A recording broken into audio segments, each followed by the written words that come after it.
За сайн байцгаана уу, та нартай энэ өдрийн мэндийг хүргэе. Энэ удаагийн дугаараар 2016 онд Америк нэгдсэн улсын Флорида мужийн Loxahatchee гэх суурьнд гарсан нэгэн хэргийн талаар ярьж өгөх бэлтгэсэн байна. За Loxahatchee гэдэг энэ газар нь болохоор Palm Beach гэдэг далайн эргийн бүс нутагт багтдаг хөдөө аж ахуйн хэм маягтай өргөн уужим газруудтай байгалийн дархан цаазт газруудын ойролцоо гэдгээр бол танигдсан. Оршин суугчид нь болохоор ихэвчлэн морь, мал амьтанд тэжээж хөдөөний амьдралын хэм маягийг эрхэмлдэг юм газар байд юм байна. За ингээд шууд дугаартаа орцгоё.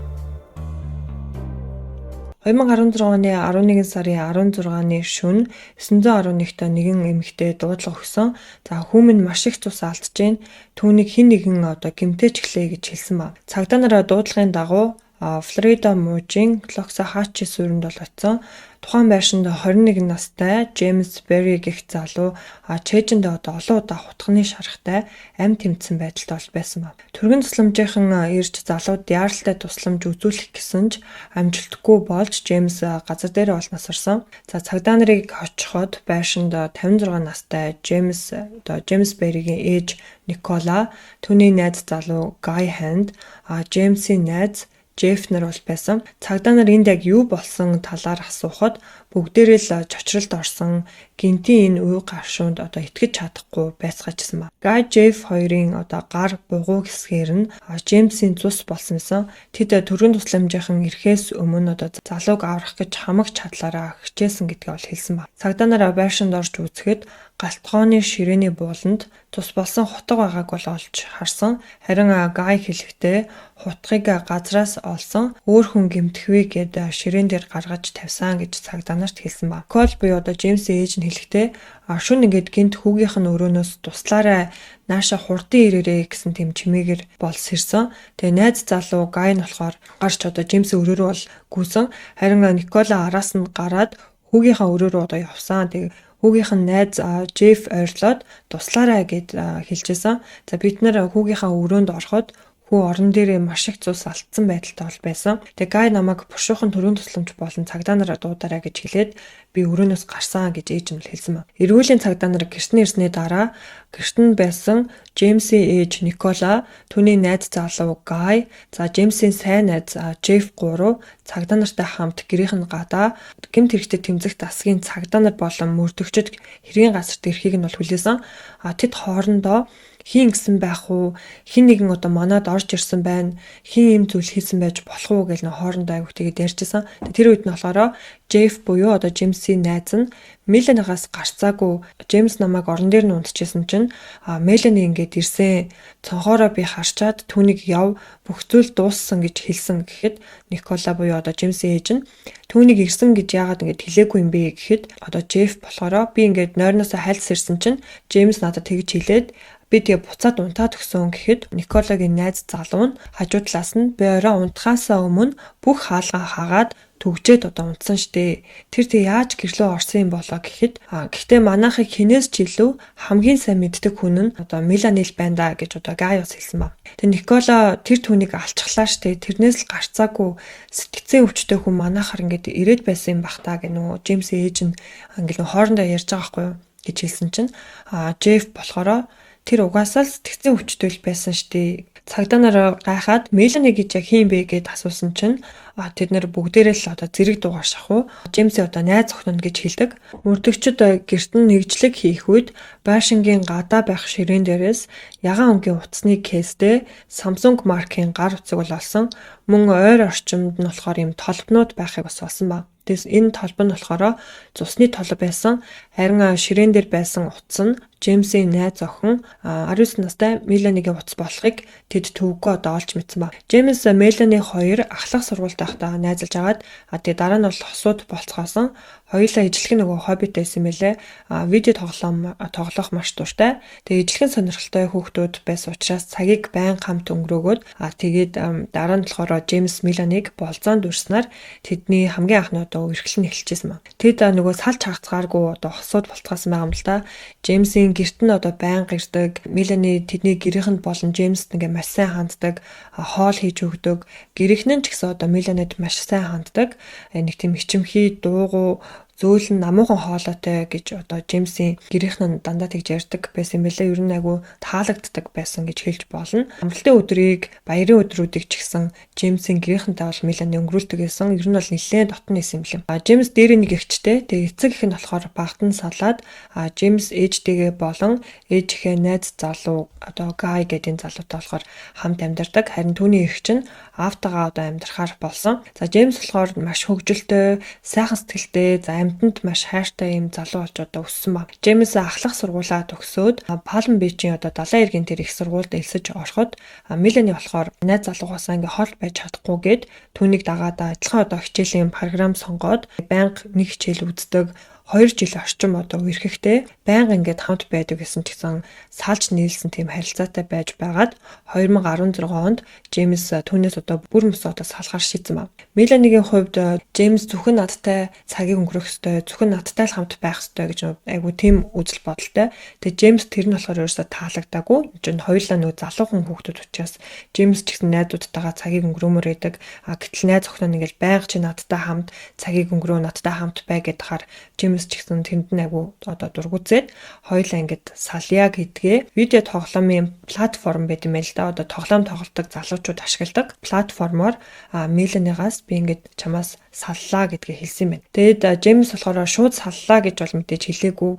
Тойрон утгаар ингээд хоёлаа одоо тий жоохон нэг нэгнээсээ хол байя гэсэн нэг тэмдэг утгатай мессежийг бол бичсэн. Мелани болохоор Джеймсийг ингээд хуучин найз охтуудтай хаарддаг, хуучин найз охтуудад нэг тийм хатаархсан өнгө айстай зүйлсийг дандаа ярьдаг. Нэг тэмдэг охин байсан байна л да. Тэгээд Джеймс болохоор би ингээд хуучин найз охтуудтайгаа нийлэхгүй, санаа зовлтгүй, тэглэж гисэн би одоо ингээд айгу аз жаргалахгүй байна. Тэг яг нас орохынхаа өмнөх шөнө нь болохоор тэр хоёр хоорондоо нэг иймэрхүү мессеж бичсэн ба. Тэг ингээд Мелани болохоор Джеймс рүү намайг ингээд орхилоо гэдгээ нэг тийм видео тоглоомын платформоор бичсэнд баярлаа гэж бол бичсэн. Тэрнээс ингээд уулзаад хоёлаа салахгүйгаа шийдэе гэж бол ерөөсөө бодоогүй, шууд ингээд зүгээр онлайнаар хоёлаа ингээд болио гэж бичсэн байгаа Джеймс. Тэр нь болохоор Меланигийн сэтгэлийг бол маш их гонсойлгосон. Зүрх нь одоо шархалсан. За 2016 оны 11 сарын 16-ны шөнө дунд тэд хоорондоо мессеж бичснээс хойш 3 цагийн дараа Меланигийн машин нь Джеймсийн одоо гэрээс айгу ойрхон байсан нь гудамжны камерт бол бичигдсэн ба. Цагдаа нараа түүнийг хайж эцэг их нь гэрт нь бол очсон. Тэр гэртээ бол байгаагүй. За Меланигийн эцэг их нь охиноо энэ хэрэгт одоо холбоотой гэдэгт бол итгэхгүй байна. Тэр шөнө охиноо одоо хайцсныг бол мэдэхгүй байна гэж хэлсэн. Охиноо яг одоо хаана байгааг бол мэдэхгүй байна гэж цагдаа нарт одоо хэлсэн ба. Цагдаа нараа Меланитай холбоо тогтоож чадахгүй байсан учраас тухайн шөнө түүний унаж явсан машиныг бүх цагдаагийн хэлтс рүү бол тараасан. 2002 оны загвар цагаан өнгийн Toyota Corolla загварын машин ингээ унаж явж исэн гэдгийг нь бол бүх цагдаагийн хэлтс рүү зарласан ба. За тухайн үед Мэриландын цагдаагийн хэлтс Меланигийн машиныг бол Мэриландаас ингээ олсон. За тэгээд ойр орчимд нь түүний нах зах болон үеэл нь ингээд амьдардаг гэдгийг бол олж мэдсэн ба. Гэхдээ Мэриландын цагдаа нар тухайн үед бол Меланигийн хүн амны гэмт хэрэгт холбоотой бүх мэдээллийг бол ерөөс авах гэсэн. Одоо тухайн хаяг дээр очиод Мелани тэднийд байна уугүй юу гэдгийг шалгах бол ийм үүрэгтэйсэн ба. Хаяг дээр нь бол очисон. За ингэх үед нэг эрэгтэй бол хаалгаа онгойлгосон. Ингээд цагдаа нар бид нэр одоо Меланийг ингээ хайгаад явж байна. Түүний гэр бүлийнх нь түүнд аягүй ингээ санаа зовж байна. Тэр одоо зүгээр байгаа юу гэдэг асуух гэж ирсэн юм а гэд тэгсэн. Тухайн эрэгтэй болохоор өөрийгөө Меланигийн нах захна гэж хэлээд за тэгээд одоохондоо ингээ та нартай ярихыг хүсэж байгаа үгүйг нь бол би мэдэхгүй байна гэж цагдаа нарт бол хэлсэн. Тэгсэн чинь цагдаа нар бид нар түүнээс ингээ зүгээр байгаа эсхин л мэдэх гэсэн юм а. Өөр одоо ямар ч зүйл болохгүй. Зүгээр байна уугүй юу гэдгийг л асуух гэсэн. Та ингээд магадгүй дуудаад өгч болох уу? Эсвэл бид нэр тотгошоогоо ороод түүний зүгээр байгаа эсхийг нь мэдэж болох уу гэд асуусан. Тэгсэн чинь тухайн хэрэгт болохоор за би Меланийг гараа дээрээ хаалган дээр хүрээ дээр гэд хэлчихье гэдгсэн. За ингээд хэсэг хугацааны дараа Мелани бол гарч ирсэн. Цагдаа нар чамд юу тохиолдсон, яг юу болсон, чи зүгээр үү гэдгсэн чинь жоохон ингээд уйлжсна гинт зогсоод би зүгээрээ гэж хэлсэн. За ингээд цагдаа нар бид нэр ингээд хэсэг хугацааны дараа буцаад ирнэ. Хэдүүлээ ингээд удахгүй буцаад уулзъя гэж хэлээ. Цагдаа нар бол тухайн байшинг орхиод явсан. Мэриландын хүн амныг гэмт хэрэгтэй тэмцэх хэлцээний цагдаа нар буцаж бол Меланигийн нагцынх нь гэрт нь бол ирсэн. Тэгээ галтгооных нь өрөөнд нь суугаад түүнээс бол мэдүүлэг авч эхэлсэн ба. Мелани одоо ярьж эхлэхээс өмнө надад өмгөөлөгч байгаа юу гэж бол асуусан. Харин мөрдөгчөд бид нэр ингээд чамаас нэг хэдхэн асуулт асуунаа. Тийм учраас чамд өмгөөлөгч авах уугүй эсэхтэр бол бид нэр бодолцож үзээгүй байгаа гэж бол хэлсэн. За ингээд мөрдөгчөд асуултаа бол асууж эхэлсэн ба. Чи Джеймсийн гэрт нь очиод түүнийг гэмтээ гэж бодсон уу гэсэн чинь Мелани би ерөөсөө тэгж бодоогүй. Тэр надаас саллаа гэж хэлэхэд миний зүрх зогсох шиг болсон. Тэгээд тэр надтай ярилцахыг хүсэж байна гэхээр нь бол би тэдэд очсон. Цагдаа чи тэнд очиод хутга авсан. Түүгээрээ түүнийг айлгая гэж бодсон уу? Чи түүнийг хөнөөе гэж бодоогүй зүтэй гэхэд Мелани би түүнийг зүгээр байх л гэж бодсон. Би галтгооны шургуулганаас хутга авсан. Би түүнийг тийм их гэмцэн гэж мэдээгүй. Тэг би тэндээс зугцсан. За Мелани тэднийхээс гараад замаараа бол гар утас худалдаж аваад дараа нь бол Мэриленд руу нах зах дээр бол ирсэн гэдгээ бас хэлсэн ба. Мелани Мэрилендаас хэрэг гарсан Флорида мужид бол шилжүүлэгдэж барьцааны мөнгө төлж одоо гарах боломжгүйгээр шүүх хурлаа бол хүлээхэд болсон. 2018 оны намар Меланигийн шүүх хурал нь бол эхэлсэн. За түүний өмгөөлөгч нь болохоор өөр нэг гэмт хэрэгтэн байх боломжтой хүн байна гэсэн магадлалыг бол гаргаж ирсэн. За энэ нь юу вэ гэхээр дүүргийн цагдаа нар хэрэг гарсан өдөр Джеймсийн гэрт нь очсон. За оройн 10 цагийн үед бүх хаалга ингээ хаалттай байсан. Тэнд ингээд 3 наснд хүрсэн хүн байсан. Guy Hand, за Джеймсийн ээж Никола, түүний сайн найз Jeff, Джеймсийн ээжийнх нь найз залууг ерөнхийдөө Джеймсийн өхөлд ингээ буруутай гэж Меланигийн өмгөөлөгчийн тал нь нэг тиймэрхүү магадлал гаргаж ирсэн. За яасан гэсэн чинь Джеймсийн амь насыг хөнөөсөн хутгийг хэргийн газраас хөдлөсөн нотлох баримтыг устгах гэж оролцсон гэж түүнийг буруутгах гэж үзсэн байгаа. За Меланигийн өмгөөлөгчийн тал нь тухайн шөнө Guy Hand мансууруулах бодисын төрөлд ордог Valium гээд эмийг хагас тунгаар бол уусан байсан гэдгийг нотолсон. Тэгэхээр мансуурсан байсан. За дараа нь одоо найз бүсгүйгийнхаа хүү рүү дайрсан. Яг хутгалж байхад нь Мелани бол тэнд байж таарсан. Тэг яг түүний өмнө ингээд найз залууг нь хутгалаад аимшигтай тэр дүр зургийг харсандаа айгаад шоконд орсон учраас тухайн газраас одоо шууд бараг уцаа унгаагаад орхиод гарсан. Мелани бол гэмт хэрэгтэн биш, харин гэрч байх магадaltaй гэж Меланигийн өмгөөлөгчийн тал нь нэг тийм магадлал бол гаргаж ирсэн. Харин Guy Hand шүүх хурлын үеэр мэдүүлэхдээ оройн 9 цаг 30 минутын үед хагас одоо Valium бол уусан. Учир нь өдөр ингээд унтцсан болохоор шөнө унтахгүй гэж бодоод тэгээд тэр эмийг бол уусан. Тэгээд шөнө дунд Jeff-ийг орилох дуугаар бол сэрсэн. Джеймсийн өрөөрөө ингээд татсан чинь Jeff тусламж дуудаарай гэд бол орилж исэн. Тэгээд харин Джеймс болохоор ороо налаад газар унтсан байдалтай бол байсан.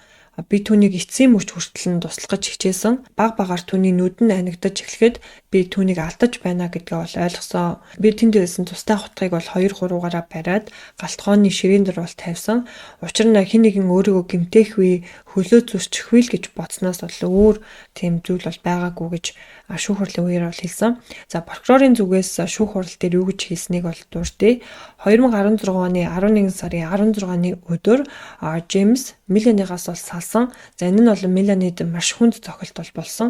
Джеймс түүнээс саллаа гэж хэлснийхаа дараа Мелани түүний гэрт нь ирээд галтгооны өрөөнөөс хутга аваад за Джеймсийн зүрхэн тус газар чэйжэнд нь бол хутгалаад дараа нь хэргийн газраас зугцсан. Мэрилендийн мөрдөгчдөд өөрийнхөө одоо амар хэлсэн мэдүүлэгт нь хутгийг хаанаас авсан Джеймс ингээд хутганы шарх авсныхаа дараа тэндээс зугцсан. Харин Мелани түүний араас бол хөөгөөгүй. Джеймс энэ үед амьд тэмцэж амьд гарахын тулд бүх чадлаараа бол хичээж исэн. Өрөөрөөгөө очиж унтчихсан найз Джеффигээ дуудаж сэрээгээд надад туслаарай, Джефф босоорой гэж хэлээд газарт унсан. Харин түүний найз Джефф нь унтчихсан хүн гинэт сэрээд найз нь маш их цус алдсан байгааг хараад шоконд ороод бол хашгирч эхэлсэн. Түүнийг хашгирч эхлэх үед нь ээж болон түүний найз залуу Guy Hand бол сэрээд өрөөрөө бол ирсэн. Ийм л үйл явдал болсон гэж прокурорын тал бол хэлсэн ба мөн түүний найз Jeff шүүх хурлын үеэр хэлэхдээ Джеймс Меланигаас салах гэж олон удаа оролдож исэн.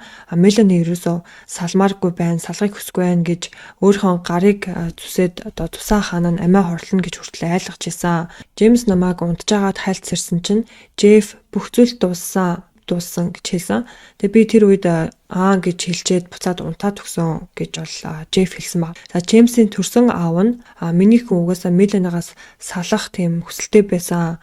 Би ингээд салгаж байгаа магадгүй Меланиг маш их өвдгөх байхаа гэж надад хэлжсэн. Миний хүн бол салахыг хүсэж исэн гэж одоо Джеймсийн төрсөн аав нь хэлсэн баг. Энэхүү шүүх хуралд тангарагтны шүүгчээр оролцсон 6 иргэдээс 4 нь түүнийг 2 дугаар зэргийн хүн амны хэрэгт буруутай гэж үзсэн бол 2 нь түүнийг санамсаргүй байдлаар хүн амны хэрэгт буруутай гэж үзсэн. За прокурорын зүгээс Меланигаас Мэриландад мөрдөгчдөд чи түүнийг хэдэн удаа хутгалсан бэ гэхэд нь би ерөөсөө тоолоогүй гэж хэлсэн нь түүнийг тоогоо алдсан, олон удаа хутгалсан гэдгийг нотолж байна. Энэ бол санамсаргүй хэрэг бол ерөөсөө биш ээ гэж прокурорын тал бол үзчихсэн. За тухайн үед болохоор шүүхийн ажиллагаа хүчин төгөлдөр биш байна гэж зарлаад дахин шинээр шүүхийн бүрэлдэхүүнийг түүнийг солихоор болсон.